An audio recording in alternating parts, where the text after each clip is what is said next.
pour un petit livre, le dernier de François Bégodeau, qui, alors je vais vous en parler parce que c'est un livre qui surprend. Bégodeau, il nous a habitués à un ton, on va dire... alors, Bégodeau, c'est page 3, BG. C'est bien un roman. Bégodeau, il s'est fait connaître pour des tas de livres, dont le premier qu'il a fait connaître au grand public, c'est Entre les murs, puisque vous savez que c'est un ancien enseignant, un ancien prof de français, qui officie dans les quartiers dits sensibles. Donc, Entre les murs, adapté au cinéma, Palme d'Or à Cannes, etc. Le film mis en scène par Laurent Cantet. Donc un film qui avait marqué les esprits, tiré d'un roman qui avait lui-même marqué les esprits. Après, il a alterné à la fois son métier de critique, d'écrivain, il a pondu des essais, il a pondu des romans tirés de sa vie, des romans tirés de rien du tout. Il a fait une espèce de pamphlet contre son milieu qui s'appelle Histoire de ta bêtise. Il y a 3 ans en arrière, je crois, Histoire de ta bêtise, c'était une charge énorme contre les bobos, dont lui-même fait partie. Et c'est vrai que nous habituons à un ton un peu polémique, un peu... Il y a un problème? Non, tout va bien. Il y a un ton plutôt, oui, un peu acide sur ses contemporains. Alors là, il me surprend énormément avec un livre qui s'appelle L'amour.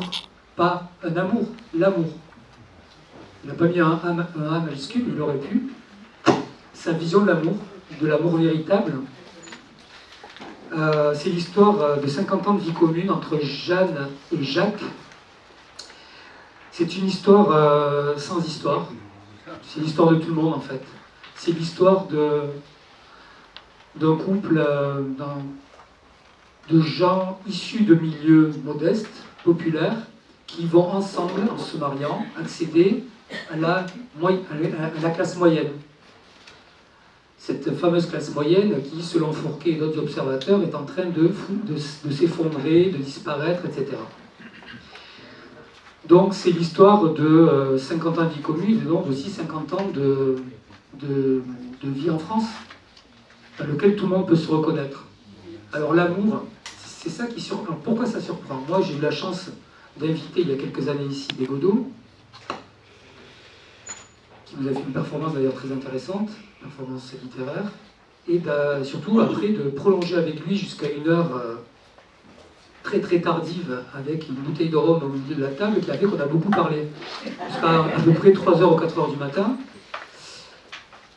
Et il s'est toujours défendu de mettre dans ses bouquins, Bégodeau, des choses de l'ordre de l'intime. C'est-à-dire ça ne l'intéresse pas. Lui, pour lui, lui, il se définit comme étant un marxiste, voilà, bref. Et donc, il se situe, on va dire, à l'extrême gauche, malgré sa condition de bobo. Vous voyez, d'où l'histoire de ta bêtise.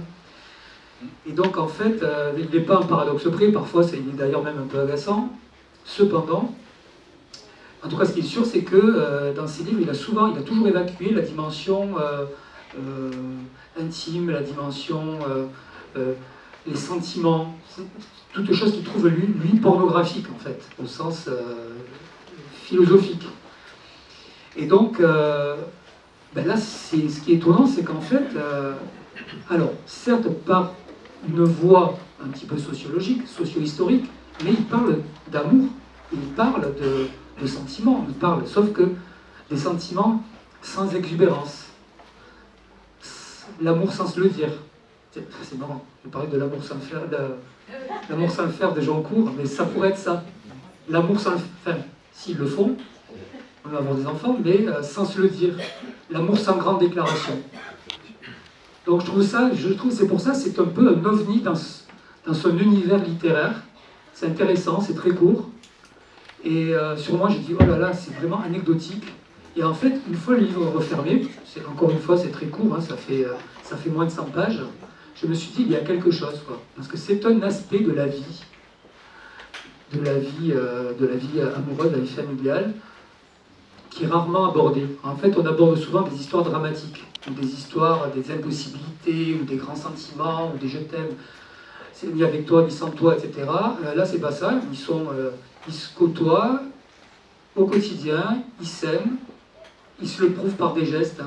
Il n'y a pas d'amour, il n'y a que des preuves d'amour, etc. Mais voilà, c'est la vie, quoi. Intéressant.